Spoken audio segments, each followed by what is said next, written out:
Diunduh. Nih. Nih. Nih. Nih.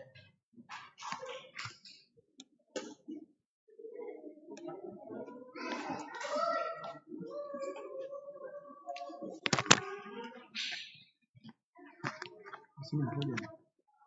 Ini kentara aja. Oh, kentara juga. Ada juga sapi yang Oh. Sorry.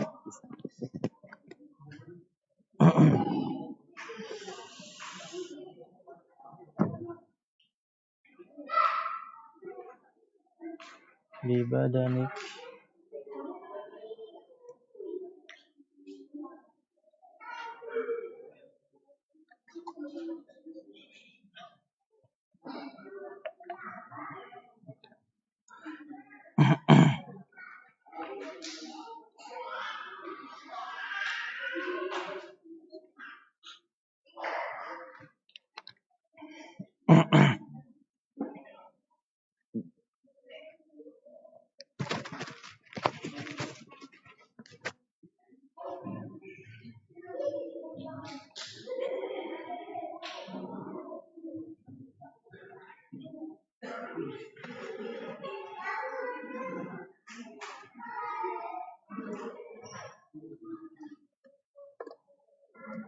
Ibu.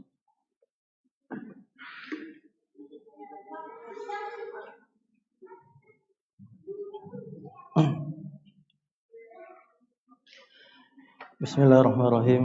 Assalamualaikum warahmatullahi wabarakatuh. Innal hamdalillah nahmaduhu wa nasta'inuhu wa nastaghfiruhu wa natubu ilaihi wa na'udzu billahi min shururi anfusina wa min sayyiati a'malina may yahdihillahu fala mudilla lahu wa may yudlil fala hadiyalah wa asyhadu an la ilaha illallah wahdahu la syarika lah iqraran bihi wa tauhida wa asyhadu anna Muhammadan abduhu wa rasuluh. Allahumma salli wa sallim wa barik ala nabiyyina wa rasulina Muhammadin wa ala alihi wa ashabihi wa man tabi'ahum bi ihsanin ila yaumil qiyamah, amma ba'd. Alhamdulillahirabbil alamin. Pada kesempatan malam hari ini kita pertama-tama marilah kita senantiasa memuji Allah Subhanahu wa taala atas segala limpahan nikmat dan anugerah yang telah Allah berikan kepada kita, sehingga pada malam hari ini kembali kita akan melanjutkan pelajaran kita di dalam mengkaji dan membaca kitab Al-Kabair karya Syekh Muhammad bin Abdul Wahhab rahimahullahu taala, yang mana pada pembahasan sebelumnya kita sudah masuk pada bab tentang Akbarul Kabair, yaitu dosa besar yang paling besar. Dan sekarang kita akan masuk pada jenis-jenis dosa-dosa besar yang akan dirinci oleh Syekh Muhammad bin Abdul Wahhab rahimahullahu taala, yang mana pada malam hari ini kita akan masuk pada bab tentang dosa-dosa besar terkait masalah hati. Kita baca ucapan Syekh Muhammad bin Abdul Wahhab rahimahullahu taala. Beliau mengatakan, babu kabairul qalbi, bab terkait masalah dosa-dosa besar terkait hati. An Abi Hurairah radhiyallahu anhu qala Rasulullah sallallahu alaihi wasallam, innallaha la yanzuru ila suwarikum wala ila amwalikum walakin yanzuru ila qulubikum wa a'malikum. Rawahu Muslim. Wa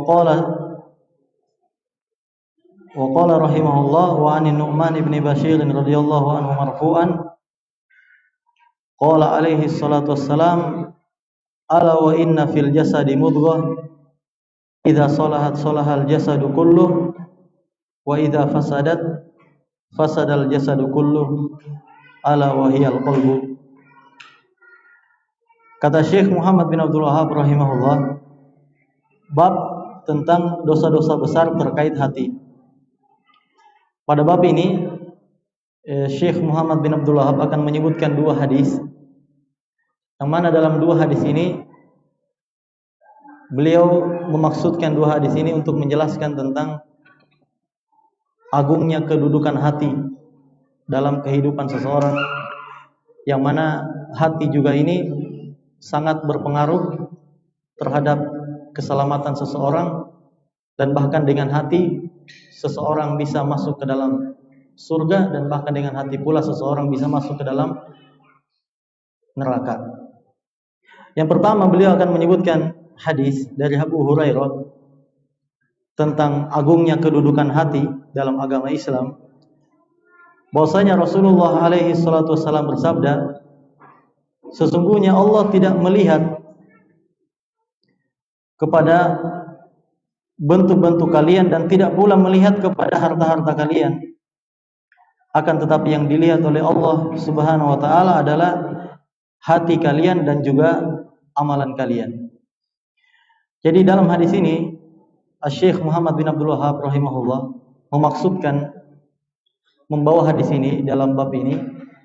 Beliau ingin menjelaskan kepada kita bahwasanya hati dan amalan seseorang itulah yang menjadi tolak ukur di mana Allah menilai hambanya.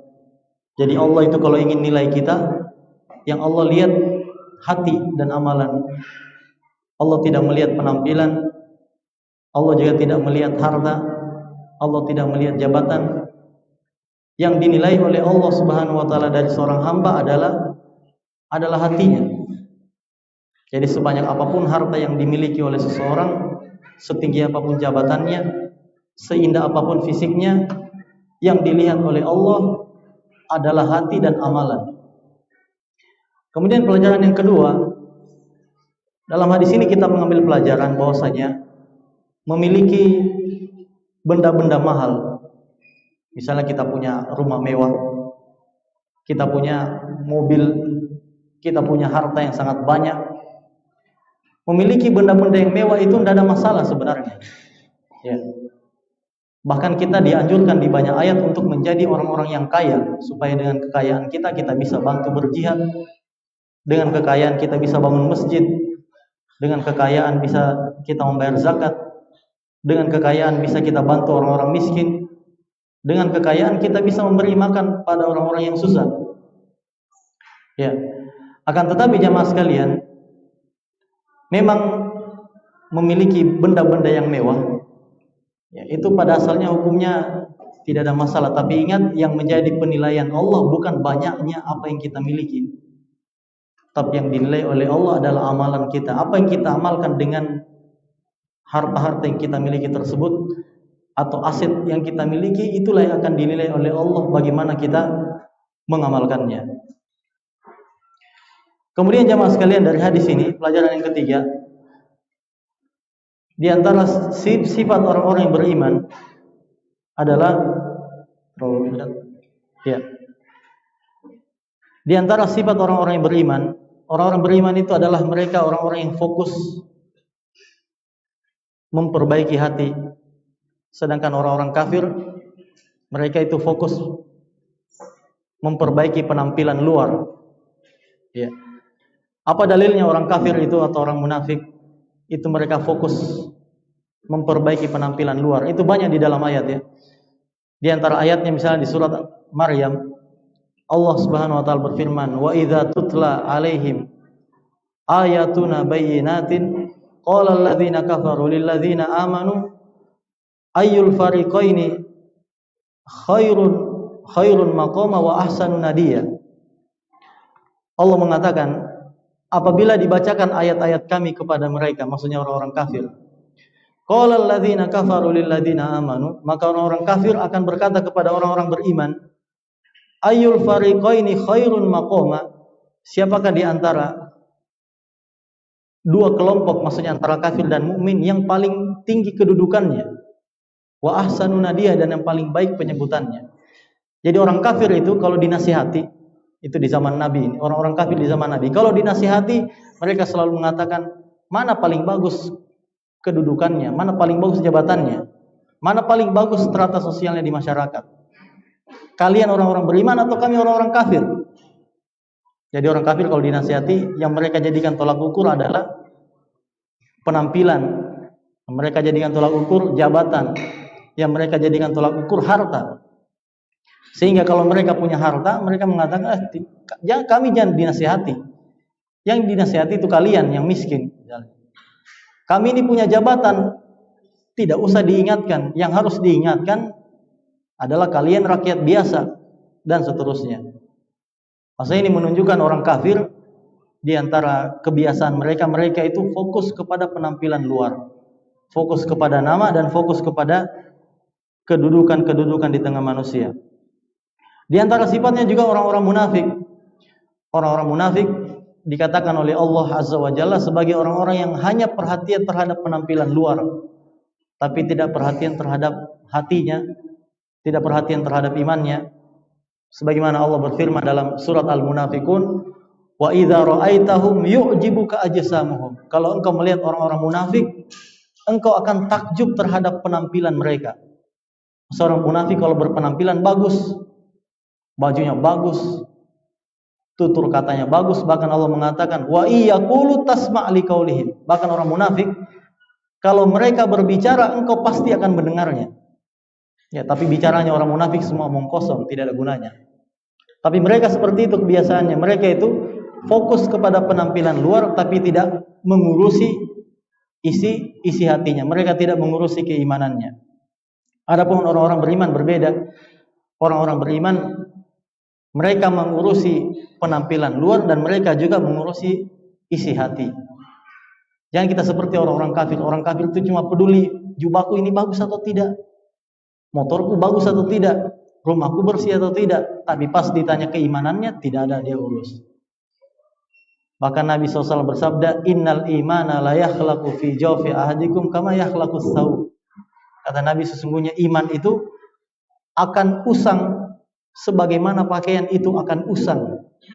Maksudnya iman itu juga akan berkarat sebagaimana besi juga berkarat. Keimanan itu akan dijaga, atau keimanan itu akan bagus jika dijaga dengan baik, sebagaimana besi akan bagus, akan terawat kalau dirawat.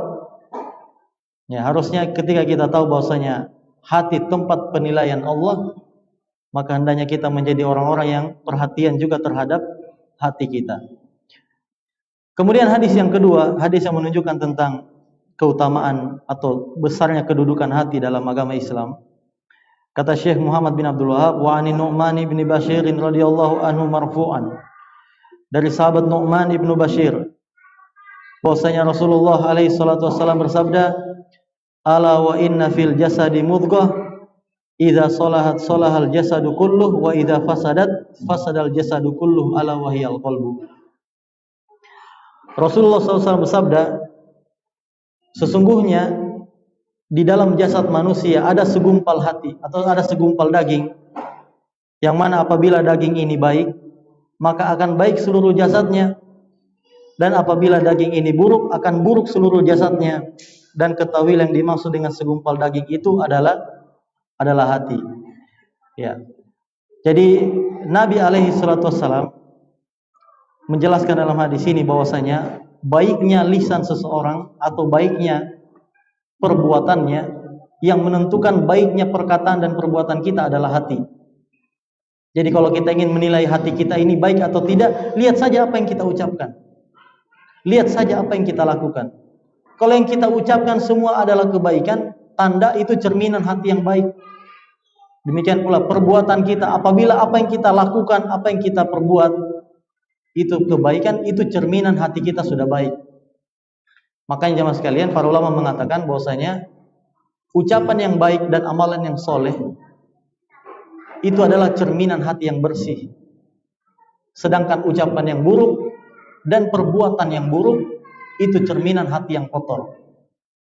Jadi kalau kita ingin menilai diri kita ini atau hati kita baik atau tidak, lihat saja amalan kita ini baik atau tidak, ucapan kita ini baik atau tidak. Dan juga hadis ini menjelaskan atau hadis ini membantah tentang syubhat yang tersebar di masyarakat tentang tidak apa-apa orang melakukan maksiat, yang penting hatinya baik. Kan biasa orang begitu. Tidak ada masalah si fulana tidak pakai jilbab, yang penting hatinya baik. Tidak apa-apa misalnya si fulan tidak sholat, yang penting hatinya baik. Apakah benar seperti itu? Jawabannya tidak. Justru orang kalau hatinya baik, misalnya wanita itu baik, pasti dia akan pakai jilbab. Sama juga laki-laki kalau hatinya baik, pasti dia akan sholat. Bukan kita katakan, tidak apa-apa dia tidak sholat, yang penting hatinya baik, yang penting hatinya tidak hasad, yang penting hatinya tidak sombong, yang penting hatinya tidak ujub. Bukan begitu cara berpikirnya. Justru yang kita jadikan tolak ukur adalah orang kalau memang hatinya baik, pasti amalannya juga baik. Pasti dia sholat, pasti dia kalau perempuan tutup aurat, pasti tidak akan kasar, pasti tidak akan berbuat semena-mena. Dan juga dalam hadis ini menunjukkan bahwasanya salah satu pelajaran penting dari hadis ini adalah bahwasanya hati yang bersih itu akan benci kemaksiatan. Ya, hati yang bersih akan benci kemaksiatan, bukan suka kepada kemaksiatan. Kalau ada orang misalnya dia suka kemaksiatan, itu tanda hatinya kotor. Tapi kalau ada orang dia benci kemaksiatan, itu tanda hatinya bersih. Dan juga di antara pelajarannya, sedangkan hati yang kotor, kalau kita ingin menilai hati mana saja yang kotor, itu adalah hati yang benci kepada ketaatan.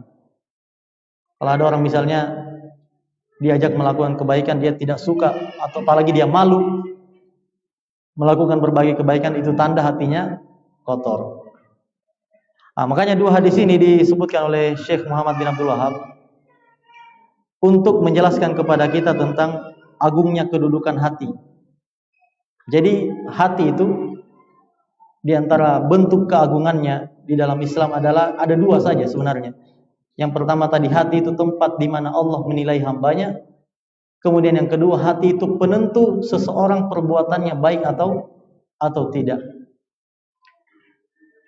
Dan beliau di sini menyebutkan kabairul qalb, hati atau dosa-dosa besar yang berkaitan dengan hati, menunjukkan terkadang seseorang dia bisa masuk neraka, dia bisa disiksa oleh Allah pada hari kiamat, bahkan di alam barzah, disebabkan ada amalan hatinya atau amalan hatinya, dosa-dosa hatinya.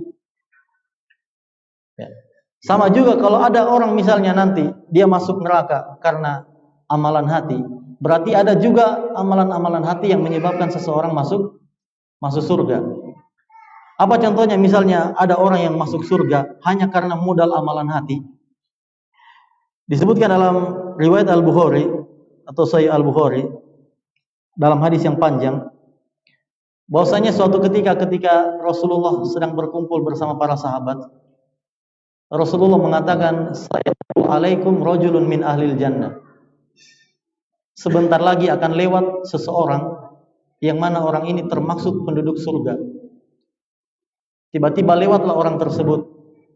Akhirnya dilihat oleh para sahabat, oh ini orang yang dimaksud Nabi. Di keesokan harinya Nabi mengatakan lagi, "Sayatlu alaikumul an rajulun min ahlil jannah." Akan lewat sekarang di hadapan kalian seorang dari penduduk surga. Ternyata yang lewat orang yang sama kemarin. Kemudian di hari ketiga Nabi mengatakan lagi, "Sayatlu alaikumul an rajulun min ahlil jannah." Sekarang akan lewat seseorang di hadapan kalian yang orang ini termasuk penduduk surga. Akhirnya ada seorang sahabat yang penasaran, kenapa orang ini dikatakan oleh Nabi sebagai penduduk surga sebanyak 3 kali? Apa amalan rahasianya? Akhirnya orang ini dia minta kepada si orang yang dijamin masuk surga, dia minta untuk bermalam di rumahnya. Akhirnya dia bermalam selama 3 malam. Tidak ada yang dilihat kecuali amalan-amalan orang biasa. Misalnya para sahabat kan biasanya amalan paling minimalnya kalau sholat malam ya sholat witir sebelum tidur. Atau mungkin di siang hari puasa, tapi cuma puasa Senin Kamis. Tidak ada amalan yang luar biasa yang dia lakukan orang ini. Akhirnya ketika hari ketiga, ketika orang ini, sahabat ini yang ingin mengetahui amalannya, dia pamit, dia mengatakan, "Fatola'tu anta salasata mirarin, fa'aradtu an awya ilaika li anzura ma'amaluka fa'aqtadiya bihi." Kata orang tersebut, kata sahabat ini, "Sesungguhnya aku bermalam di rumahmu, tiada tujuan lainku kecuali aku hanya ingin mengetahui amalan apa yang kau lakukan, sehingga dengan amalan tersebut aku mencontohmu dan aku termasuk orang-orang yang masuk surga." Karena sesungguhnya Nabi telah mengatakan kepada kami, "Sayatlu alaikum rajulun min ahlil jannah," akan lewat sebentar lagi seseorang yang termasuk penduduk surga. Saya bermalam di rumahmu tujuannya hanya untuk melihat apa amalanmu sebenarnya. Sehingga Nabi 3 kali mengatakan kamu masuk surga. Kemudian kata sahabat ini, falam aro kata amalu katsiru amalin. Famal ladzi balagha bika ma qala Rasulullah alaihi salatu wasalam. Dan ketika di rumahmu, saya tidak melihat engkau melakukan banyak amalan. Maksudnya amalannya biasa-biasa saja. Kalau sholat 5 waktu pergi sholat, ya. Kalau di rumah juga bergaul sama istri, bergaul yang biasa, tidak ada hal yang spesial. Kemudian sahabat bertanya, apa yang membuatmu sehingga engkau dicap oleh Nabi sebagai orang yang dijamin masuk surga? Maka sahabat ini mengatakan, faqala ma huwa illa ma ra'ait. Tidak ada yang aku amalkan kecuali apa yang kau lihat, cuma itu aja amalanku sebenarnya. Falamma wallaitu da'ani faqala. Kemudian setelah dia mengatakan itu, maka aku pun pergi meninggalkannya. Tapi ketika aku pergi, sahabat tersebut memanggilku. Faqala ma huwa illa ma ra'ait ghairu anni la ajidu fi nafsi li ahadin minal muslimina ghishan wala ahsudu ahadan ala khairin a'tahu Allahu iyyahu. Kata sahabat tersebut, sesungguhnya tidak ada amalan yang aku miliki kecuali apa yang kau lihat di rumahku. Dan aku memiliki amalan yang lain, yaitu aku tidak pernah mendapati dalam diriku aku dendam kepada seorang pun dari kalangan kaum muslimin, dan aku tidak pernah hasad kepada seorang pun terhadap nikmat yang Allah berikan kepadanya. Subhanallah. Bayangkan orang ini tidak ada amalannya. Apa amalan cuma sholat. Paling sholat malamnya aja paling sholat witir. Tapi ternyata dia dijamin masuk surga gara-gara amalan hati. Apa amalan hatinya? 1, yaitu dia tidak pernah dendam sama orang lain. Dendam katanya antum, amalan lisan, amalan perbuatan atau amalan hati? Amalan hati. Bayangkan ini orang tidak jadi hasad. Bayangkan orang ini dia masuk surga gara-gara apa? Amalan hati. Berarti kalau ada orang yang bisa masuk surga melalui dengan amalan hati, ada juga orang yang masuk neraka dengan amalan hati. Dan para ulama mengatakan bahwasanya jika ditinjau dari 2 amalan ini, amalan anggota tubuh dan amalan anggota atau amalan hati, mana yang paling besar, mana yang paling berpengaruh? Jawabannya para ulama mengatakan amalan hati lebih besar pengaruhnya dibandingkan amalan al-jawarih, amalan anggota tubuh. Makanya di sini Syekh Muhammad bin Abdul Wahhab rahimahullahu taala beliau membawakan pembahasan pertama dalam dosa-dosa besar ini. Beliau sebutkan dulu kabairul qalb, dosa-dosa besar terkait hati. Kenapa? Karena masalah hati ini, yang pertama dia tidak terlihat. Dia berada di dalam dada. Terkadang kita tidak tahu apa yang berada di dalam hati seseorang. Mungkin yang dia nampakkan kebaikan, tapi kita tidak tahu apa yang dalam hatinya.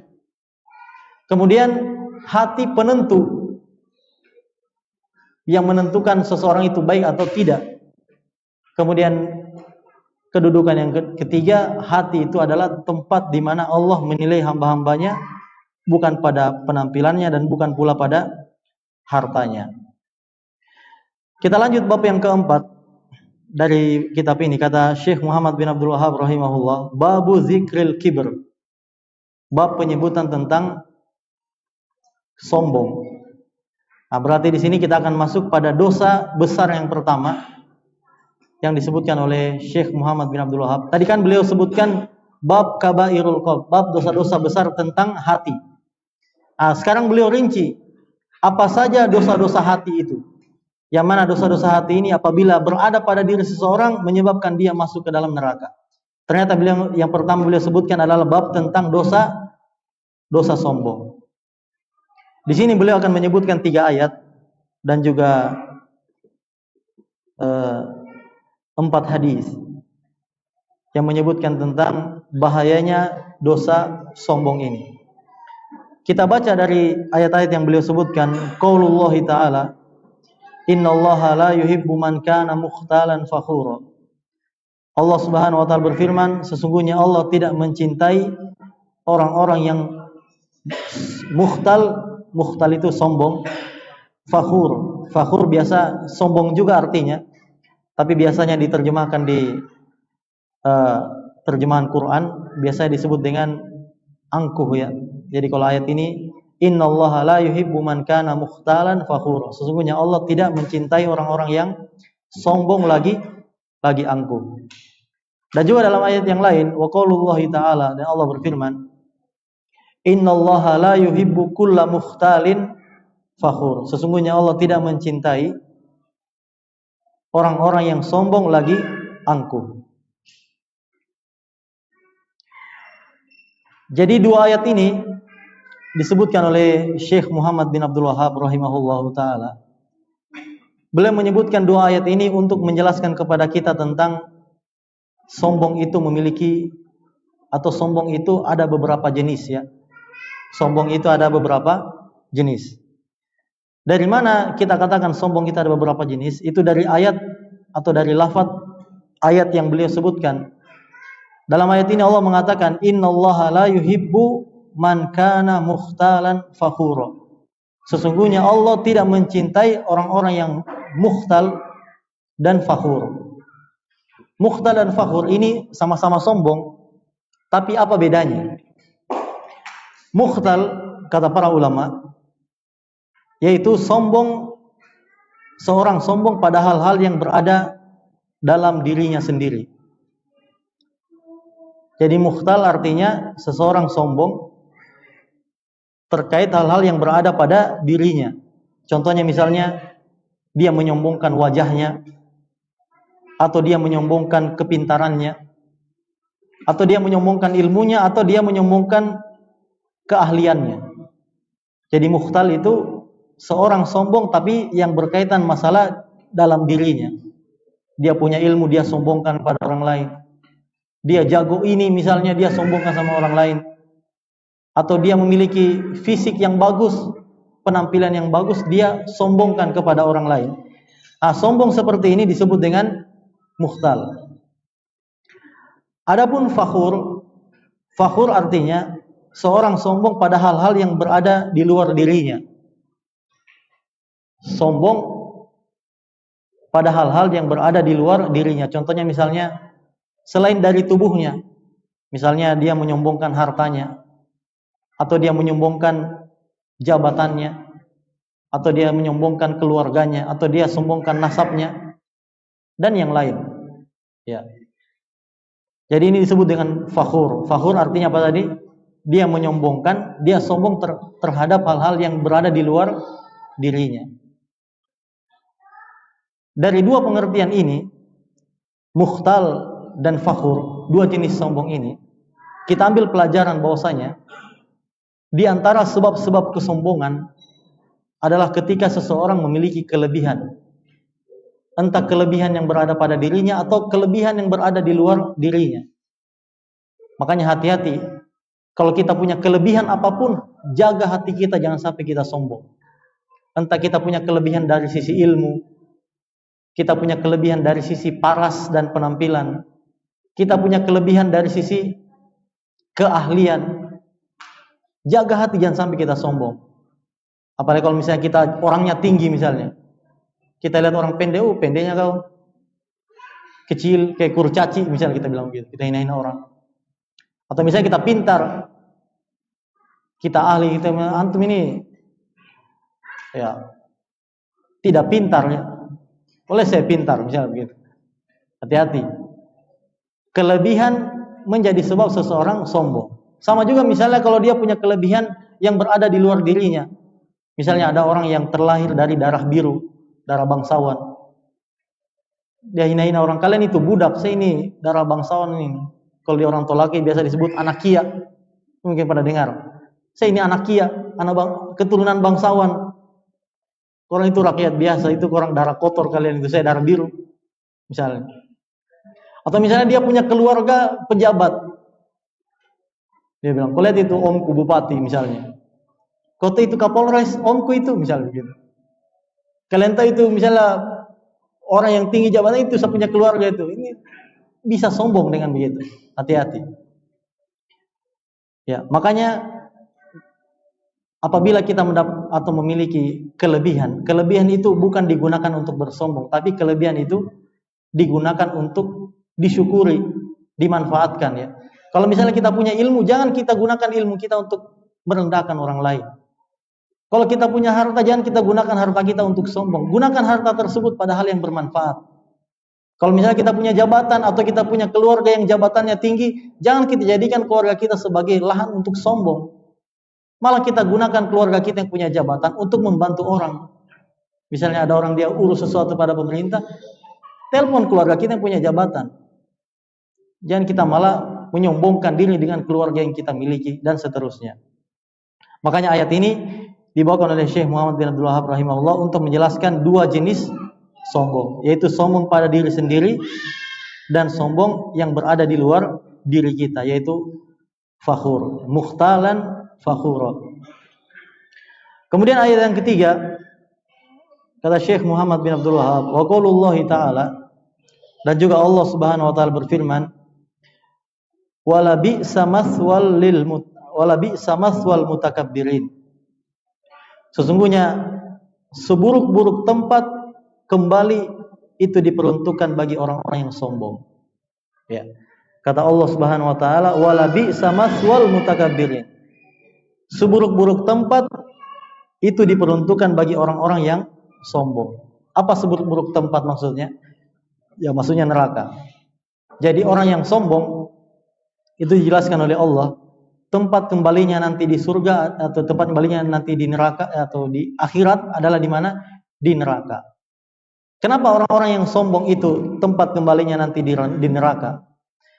Allah memasukkan orang-orang yang sombong ke dalam neraka itu sebagai bentuk penghinaan, bentuk perendahan kepada mereka, karena ketika di dunia mereka merasa lebih tinggi daripada orang lain.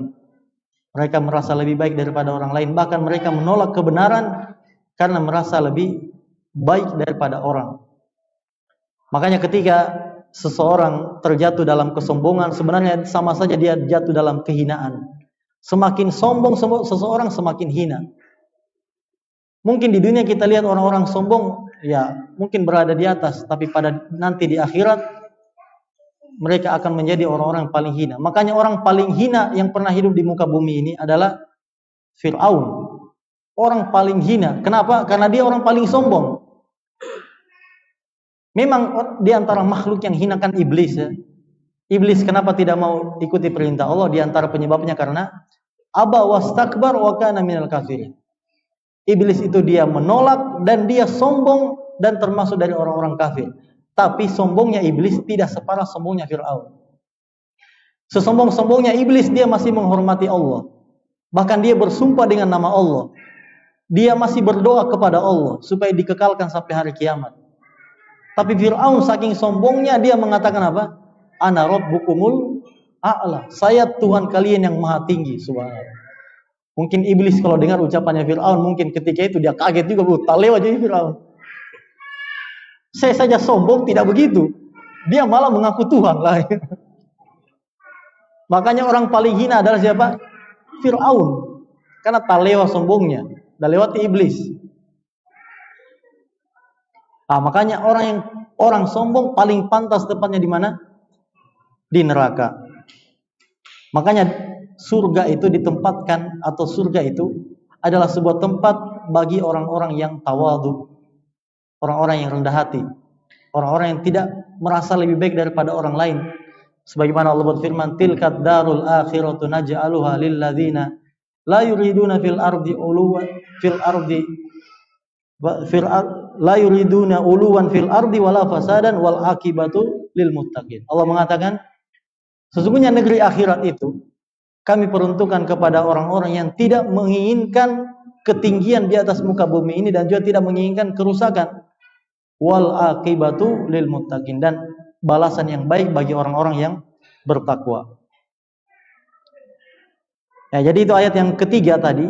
Ayat yang ketiga disebutkan oleh Syekh Muhammad bin Abdul Wahab, itu dalil bahwasanya tempat kembalinya orang-orang yang sombong nanti di akhirat adalah di mana?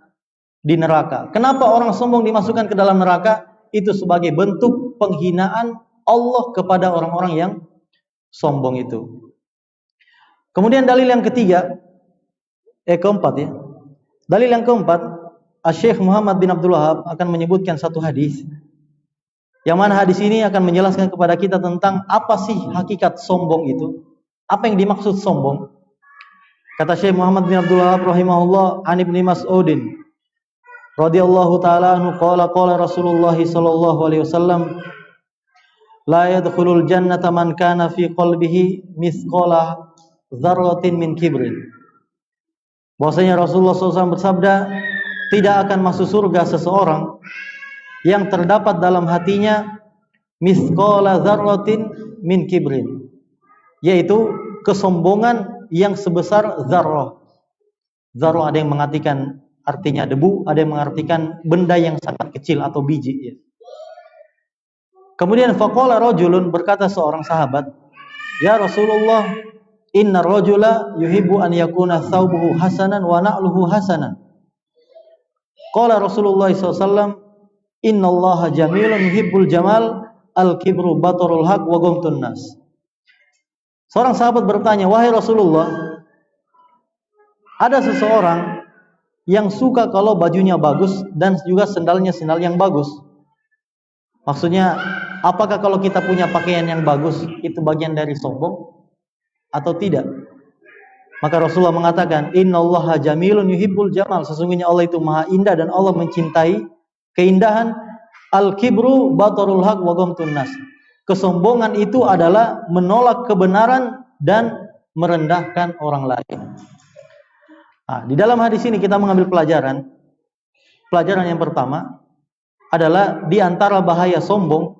Sombong itu adalah sebab seseorang diharamkan masuk surga. Jadi sombong itu, bayangkan jemaah sekalian, sombong penyebab seseorang diharamkan masuk ke dalam surga meskipun sebiji zarrah. Antum tahu zarrah seperti satu biji yang kecil itu. Bahkan sebagian ulama mentafsirkan zarrah itu kalau kita buka jendela, biasa ada debu-debu terbang itu, yang kecil-kecil itu zarrah, kecil. Bayangkan kalau ada orang dia sombong, meskipun yang kesombongan yang kecil tidak boleh masuk surga. Mungkin disiksa dulu di neraka sampai sesuai kadar sombongnya, baru boleh masuk surga. Ini menunjukkan orang yang masuk surga di antara syaratnya adalah orang-orang yang memiliki hati yang bersih. Di antara hati yang bersih itu bersih dari kesombongan. Makanya kalau kita ingin memiliki sifatnya ahli surga, jadilah orang-orang yang tidak sombong. Yang sampai kita sombong. Tidak usah sombong yang besar, sombong yang kecil saja itu sudah menghalangi kita dari masuk surga. Kemudian pelajaran yang kedua dari hadis ini, di dalam hadis ini Nabi mengajarkan kepada kita tentang hakikat kesombongan. Hakikat kesombongan itu ada dua. Yang pertama tadi batarul haq, menolak kebenaran, dan yang kedua ghamtun nas, merendahkan orang lain. Jadi kalau ada orang misalnya ketika dinasihati, dikasih peringatan, dia tidak terima, berarti ini sombong. Contohnya seperti siapa? Seperti Fir'aun sombong, Abu Jahal sombong, siapa lagi? Fir'aun, iblis juga sombong. Kenapa mereka sombong? Karena mereka menolak kebenaran.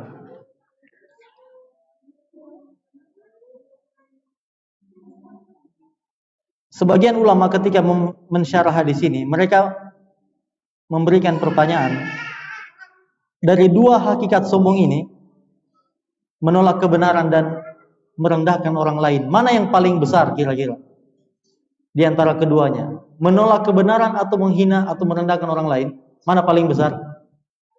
Nomor satu, nomor dua? Nomor satu. Kenapa?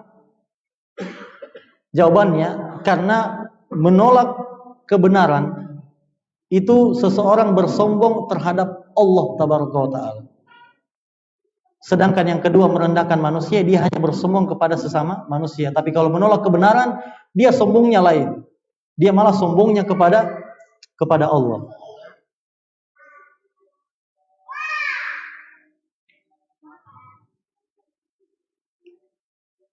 Di antara jenis-jenis merendahkan orang lain, bukan hanya sekedar misalnya kita mengatakan misalnya si fulan misalnya miskin, atau si fulan bodoh misalnya, atau si fulan tidak beradab.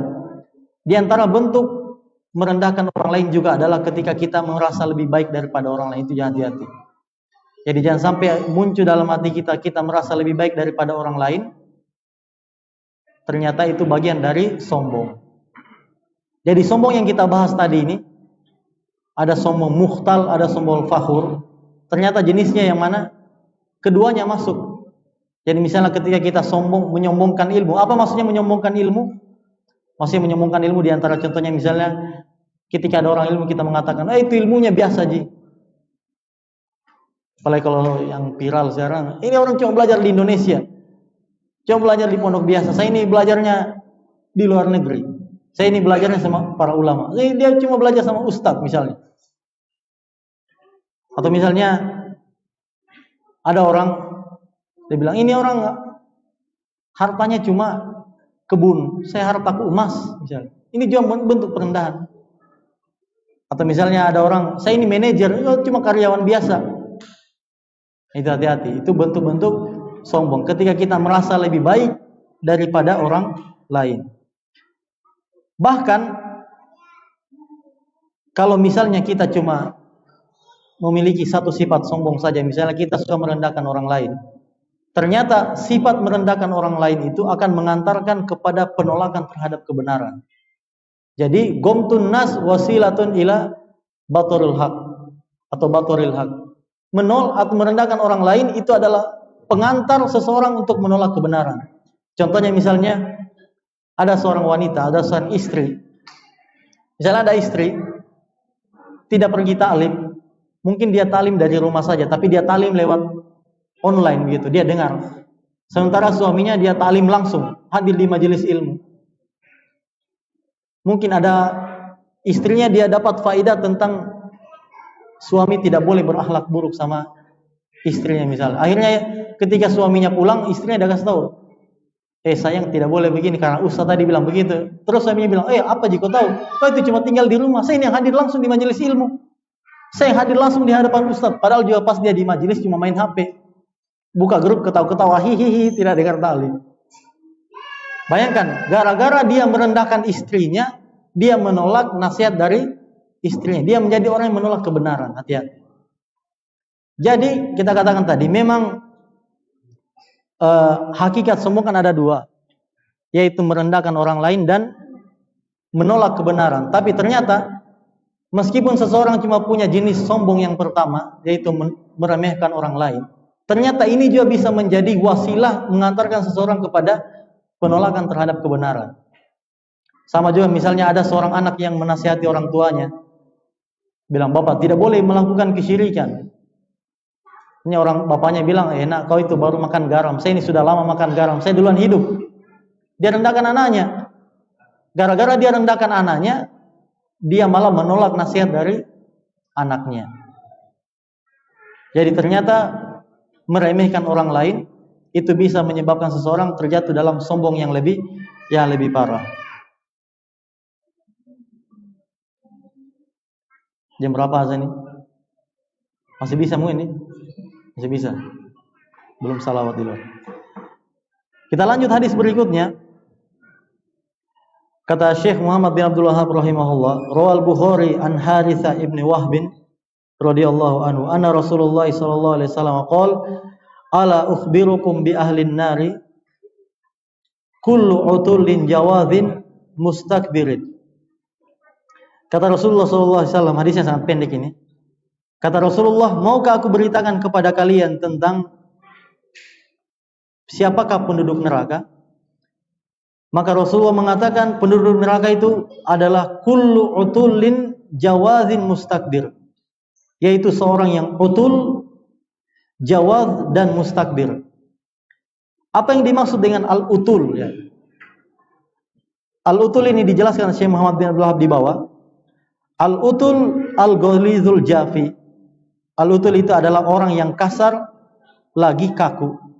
Jadi diantara sifatnya penduduk neraka adalah orang yang kasar dan juga kaku kepada orang lain. Kemudian sifat yang kedua al-jawaz. Qila al-mukhtalud dhahm. Al-jawaz maksudnya al-mukhtal ad-dhahm, yaitu orang yang tubuhnya besar kemudian sombong. Maksudnya begini, ada orang misalnya dia sengaja memperbesar badannya, misalnya dia berotot, kemudian dia sombong. Ini disebut dengan al-jawaz, yaitu dia mentang-mentang punya badan yang besar, kemudian karena badan yang besar dia sombong kepada orang lain. Wakila al-qasirul batin, dikatakan juga di antara makna al-jawaz yaitu orang yang pendek tapi gemuk. Ya, orang yang pendek tapi gemuk. Apa maksudnya al-qasirul batin? Kenapa ini dikatakan di antara sifatnya ahli neraka? Karena biasanya orang yang pendek lagi gemuk itu biasanya orang yang hidupnya nyaman. Maksudnya apa yang dia mau makan dia makan, dia mau beli dia beli. Hidupnya nyaman sampai dia gemuk begitu. Akhirnya hidupnya santai-santai. Akhirnya untuk melakukan kemaksiatan juga mudah. Untuk melakukan dosa juga mudah karena apa yang dia mau beli dia bisa. Apa yang dia mau dia bisa beli. Apa yang dia inginkan bisa dia nikmati. Nah, apa maksudnya hadis ini dibawakan oleh Syekh Muhammad bin Abdul Wahab? Jadi beliau membawakan hadis ini untuk menyebutkan ciri-ciri orang-orang yang sombong. Nah, ternyata kalau disimpulkan ciri-ciri orang yang sombong dalam hadis ini, yang pertama orang yang sombong itu kalau kita melihat ciri-cirinya biasanya orang yang kasar. Jadi kalau ada kita dapat di orang yang kasar tanpa sebab. Kan ada kasar yang diperbolehkan pada keadaan tertentu, ada yang tidak boleh. Contohnya misalnya kasar dalam beberapa keadaan, misalnya ketika perang. Kalau ketika perang tidak boleh kita lembut-lembut, tabeki, mau aku toboki gitu. Tidak boleh, harus langsung dihantam cepat. Tidak boleh kita tabe-tabe dulu, tidak ada tabe-tabe kalau perang. Harus kasar memang. Tapi kalau ada orang misalnya tidak ada apa-apa tiba-tiba kasar. Woi, sini kau dulu. Kau tahu siapa saya? Wah, tiba-tiba bicaranya kasar, angkat suara. Ternyata orang yang bicaranya kasar di antara ciri-cirinya orang yang sombong. Kalau ada suami kasar sama istrinya, bicara angkat suara, itu tanda suami yang sombong. Tidak boleh suami sombong, tidak boleh. Sama juga kalau ada istri kasar terhadap suami, itu ciri-ciri kesombongan. Karena begini kaidahnya, tidak mungkin orang berlaku kasar kecuali pasti sombong. Apalagi orang kalau misalnya temperamental, sedikit-sedikit marah, biar tidak perlu dimarahkan, dia marah. Misalnya dia lihat anak-anak, dia atur sendal tidak rapi. Woi, cepat. Itu kan bisa dibicarakan baik-baiknya. Tapi tidak boleh ini dihamburna sendalnya. Hal yang perlu dimarahkan dia marahkan. Itu biasanya ciri kesombongan itu. Sedikit-sedikit marah, sedikit-sedikit bicara kasar. Dan kita harus lihat seperti itu. Jangan sampai kita miliki seperti itu. Sifat mudah berlaku kasar. Karena tidak mungkin orang berlaku kasar kecuali pasti dia merasa dirinya lebih baik daripada orang lain. Tidak mungkin seorang suami dia kasar kepada istrinya kecuali dia rendahkan dulu istrinya baru dia kasar. Sama juga tidak mungkin seorang istri berlaku kasar kepada suami kecuali dia tanamkan dulu dalam pikirannya, suamiku ini, saya ini lebih tinggi daripada suamiku. Kemudian dia rendahkan suaminya. Nah, makanya salah satu ciri orang yang sombong adalah dia yang kasar. Kemudian yang kedua daripada hadis ini adalah di antara ciri-ciri orang yang sombong itu biasanya hidupnya enak. Maksudnya hidupnya santai-santai. Misalnya kalau ada ta'awun, tidak mau ta'awun. Bukan maksudnya. Maksudnya ada kerja bakti, dia mau kerja bakti, dia cuma duduk begini. Itu. Apalagi kalau dia orang awam sambil merokok tuh. Itu. Misalnya begitu, cirinya orang sombong, dia banyak santai. Nah minimal antum pergilah pegang-pegang tangan belakang begini lihat-lihat tuh, gitu. Daripada duduk-duduk begitu. Kalau antum memang tidak bisa kerja, ya paling tidak antum pergi lihat-lihat lah tuh. Atau ala-ala sota-sota saja bilang, kenapa tidak dikasih begitu? Padahal salah juga. Intinya orang yang biasa santai-santai tidak membantu itu ciri-ciri orang yang sombong. Dan itu kita hati-hati. Dan memang kebanyakan orang yang sombong seperti itu, dia maunya santai-santai saja, tidak mau kerja. Kecuali mungkin dia kerjanya dia kasih bantuan ta'awun dari sisi yang lain, mungkin dia ta'awun dana misalnya. Dia ta'awun jasa, itu tidak ada masalah. Kalau ada misalnya orang sudah tidak ada ta'awun dananya, tidak ada juga jasanya, tidak ikut juga bantu-bantu cuma duduk-duduk. Dia tunggu dibikinkan teh, dan tunggu datang bolu, jalan kote. Tidak mau kerja. Oh ini sudah tidak ada kerjanya, sombong lagi. La ilaha illallah. Semoga tidak ada ya. Tidak mungkin kalau ikhwah itu insya Allah tahun insya Allah. Nah, kemudian hadis ketiga, masih bisa ini? Masih bisa ya? Kemudian hadis ketiga kata Syekh Muhammad bin Abdul Wahab, wali Ahmad wa sahahu Ibnu Hibban min hadis Abi Sa'idin radhiyallahu anhu rafa'ahu qala Rasulullah sallallahu alaihi wasallam man tawadha'a lillahi darajatan rafa'ahu Allahu darajatan hatta yaj'alahu fi a'lal illiyin. Rasulullah mengatakan barang siapa yang bertawadhu, dia merendahkan diri karena Allah, maka Allah akan angkat derajatnya sampai Allah menjadikannya sebagai orang-orang yang memiliki derajat yang tertinggi. Wa man takabbaru 'ala Allahi darajatan, dan barang siapa yang bersombong atas Allah satu derajat, wada'ahu Allahu biha darajatan hatta yaj'alahu fi asfalis safilin. Maka Allah akan merendahkannya pula satu derajat sampai Allah menjadikannya orang-orang yang sangat rendah derajatnya nanti pada hari kiamat.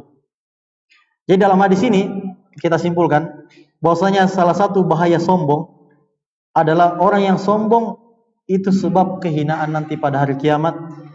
Sedangkan orang yang tawadhu, lawan dari sombong, itu adalah orang-orang yang akan diangkat derajatnya oleh Allah Subhanahu wa taala. Kemudian hadis yang terakhir, penutup dari bab ini.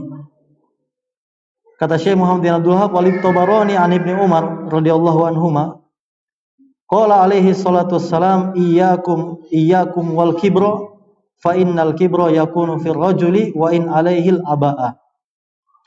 Dari Ibnu Umar bahwasanya Rasulullah bersabda, berhati-hatilah kalian dari sifat sombong, karena sesungguhnya sombong itu terdapat pada orang-orang yang meskipun pakaiannya itu memiliki pakaian aba'ah. Ruwatuhu thiqatun. Periwayatnya orang-orang yang thiqat. Jadi di sini Rasulullah mengatakan, berhati-hatilah kalian dari kesombongan, karena terkadang kesombongan itu terdapat pada orang-orang yang memiliki aba'ah. Apa maksudnya aba'ah? Aba'ah itu kata para ulama yaitu pakaian yang terbuat dari bahan yang sangat murah atau baju murahan. Dan maksudnya di sini Nabi menjelaskan, terkadang sombong itu bukan cuma menjangkiti orang-orang yang memiliki al-qiyamah wala yuzakkihim walahum azabun alim. Ada 3 golongan yang tidak akan dilihat oleh Allah, tidak diajak bicara dan pembicaraan rahmat, dan bagi mereka azab yang sangat pedih. Di antaranya adalah ailatun mustakbir, orang miskin yang sombong. Berarti hadis yang keempat ini menunjukkan bahwasanya sombong itu berderajat. Ada orang yang sangat sombong, ada orang yang sombongnya bertengan, dan ada orang sombongnya biasa-biasa saja. Dan di antara orang yang sangat paling parah sombongnya, yang paling tinggi adalah siapa tadi? Orang yang miskin tapi sombong. Saya tanya antum, mana paling parah? Orang yang miskin sombong atau Fir'aun? Hah? Dilihat dari berapa sisi sebenarnya. Kalau dilihat dari sisi potensinya, yang paling parah sombongnya yang miskin. Kan biasa sombong itu kadang dimaklumi kalau ada potensinya, dia punya jabatan, kata dia jadi raja. Ini orang tidak ada potensinya mau sombong, malah dia sombong, apa mau disombongkan?